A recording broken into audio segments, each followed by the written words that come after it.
is trying to do the same thing. He want to fight the best they got out there. He's asking, can he fight the best? I believe his contract is coming to an end, so hopefully we can come together and I can take him to that next level and give him the fights that he want. I'm that guy. I don't think that I'm that guy who I've been my whole entire career. Sometimes it just take a little minute to adjust and adapt, and I'm adjusting and I'm adapting well. So July 12th is going to be... Floyd Mayweather just walked into Shakur Stevenson's training camp, and boxing fans should be paying attention. Ahead of Shakur's showdown with Teofimo Lopez, Mayweather didn't hold back, calling Stevenson the best fighter in his weight class. Even bigger, Floyd promised to pass down his legendary knowledge, helping Shakur sharpen his skills, level up his game, and potentially reach heights very few fighters ever touch. When money starts mentoring, the entire division feels it. The most skillful fighter at 135 will be hands down Shakur Stevenson.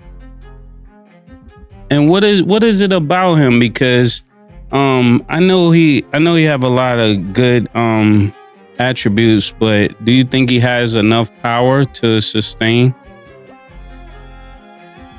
Well, it's really all about skills. Pernell Whitaker wasn't a huge puncher, but he was, very exciting, very tough, and he fought everybody. And Shakur is trying to do the same thing. He want to fight the best they got out there. He's asking, can he fight the best?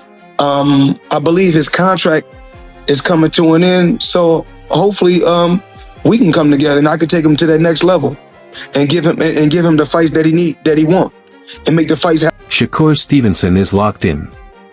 Deep in training camp for the Teofimo Lopez fight, he's fine-tuning every detail of his game: blazing speed, elite footwork, airtight defense, and razor-sharp combinations. Every session pushes him to the edge, sharpening his reflexes, conditioning his endurance, and elevating his ring IQ.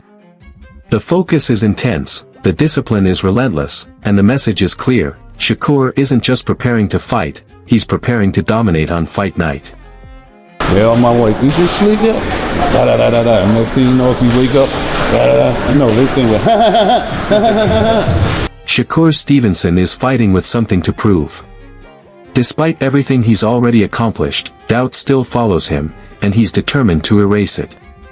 For Shakur, every fight is a statement, a chance to silence the critics, win over the skeptics, and remind the boxing world that he belongs among the elite.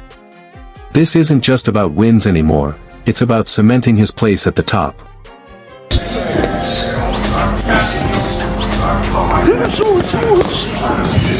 Honestly, I got a chip on my shoulder though. Like, I got something to prove. I feel like with this fight, a lot of people sleeping on me. A lot of people don't think that I'm that guy. They don't think that I'm that guy who I've been my whole entire career.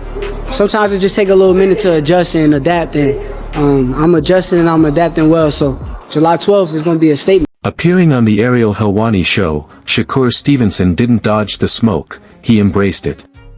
Speaking on his upcoming clash with Teofimo Lopez, Shakur brushed aside the criticism with supreme confidence, saying Lopez has never faced anyone on his level and will be tested in ways he's never experienced before.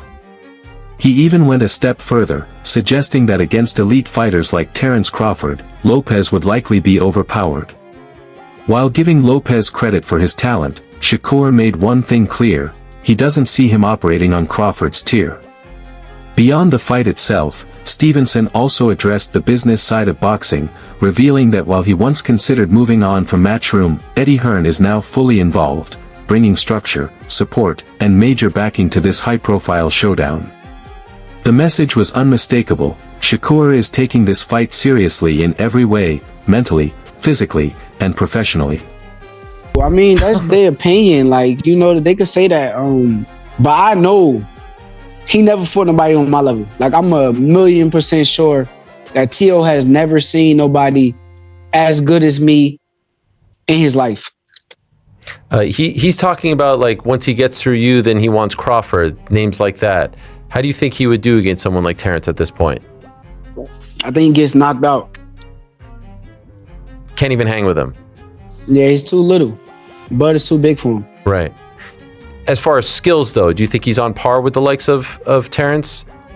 I'm not gonna say he's on a Terrence Crawford level of skills, but he's very skillful. He got a lot of things with him that puts him at a high level. One thing that was interesting to me was it seemed like you were going to move on from Matchroom, but now Eddie Hearn is involved in this, and this is a Matchroom event. It seems like, I know it's a ring card too, but he's promoting it here in the United States. So what is the state of your relationship with Eddie and Matchroom at this point?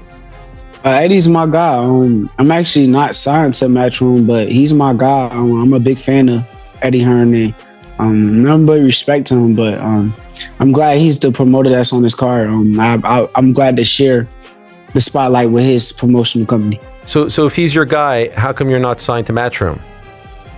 I mean, it's just business. If it makes sense, then I will. If it come down to it and that's what makes sense, then we'll do it. But right now, I don't think it makes sense. Okay, so are you just more of like your own man at this point? Your own entity? Yeah, I am. Okay. Do you negotiate with the ring people, with Turkey? You just do that yourself?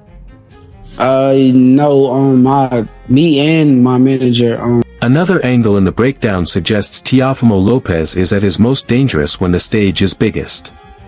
His ceiling rises with the level of competition, and against a technician like Shakur Stevenson, Lopez is forced to operate at his absolute peak, relying on reflexes, timing, and ring intelligence rather than sheer power.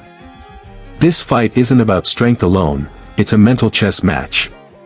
Analysts believe Lopez can rise to the moment, but only if he stays disciplined, controls his aggression, and avoids the predictable pattern Stevenson is built to exploit. At its core, this matchup is a classic clash of raw talent versus tactical mastery. Then there's Shakur Stevenson's speed, an element many view as power in disguise. His punches arrive faster than opponents can process, turning even light shots into fight-altering moments. Veteran analyst Andis notes that fighters often struggle to read Shakur's timing, leaving them frozen just long enough for clean, decisive shots to land. That blend of speed and precision allows Stevenson to dictate exchanges, control the rhythm, and punish every mistake. Against Lopez, that unpredictability could be the difference between a competitive fight and complete control. Who's going to bring the fight? He's very athletic. He has a lot of explosiveness, and but I do feel like when it comes to Shakur, bro, his movement may frustrate him. The only thing that worries me when it comes to Teofimo is his frustration. Like, is he going to be able to work well with a mover? We've seen, difficulties that he had with Sandor Martin. We've seen the difficulties that he had with Jimmy Ortiz, guys that's been moving around and not staying still. Like, if you keep Teo moving around and he can't plant his feet, what can he do? We're going to have to find that out on, January 31st. And I think Shakur, he's probably one of the best guys to, move his feet, be on defense, being hella patient and frustrating a fighter, bro. Like, so, I don't know. We've seen Teo get frustrated to the point where he's asking himself, do I still got it? You know what I'm saying? Yeah. We got to see what his mentality is going to be like come January 31st. Do you think that his experience on the biggest of stages, his two biggest wins, he was an underdog, and both guys, ironically enough, were southpaws like Shakur. That play any factor to you, man? Nah, styles is different. The styles are totally different. Lomachenko don't fight like Shakur. Josh Taylor don't fight like Shakur. I don't see, just because southpaw, that same thing will happen. I feel like certain techniques could be used to fight Shakur, yeah. But in terms of like that approach of the fight, nah. Like, Shakur fights totally different. You gotta be able to do some out of pocket stuff with Shakur. You gotta throw while he's throwing. That's probably some of the only. Boozy issues a clear warning to Teofimo Lopez. Shakur Stevenson is not a fighter you can afford to underestimate. Shakur's speed isn't just quickness, it's a weapon. Opponents often don't even see his punches coming, giving him a built-in advantage in timing and precision.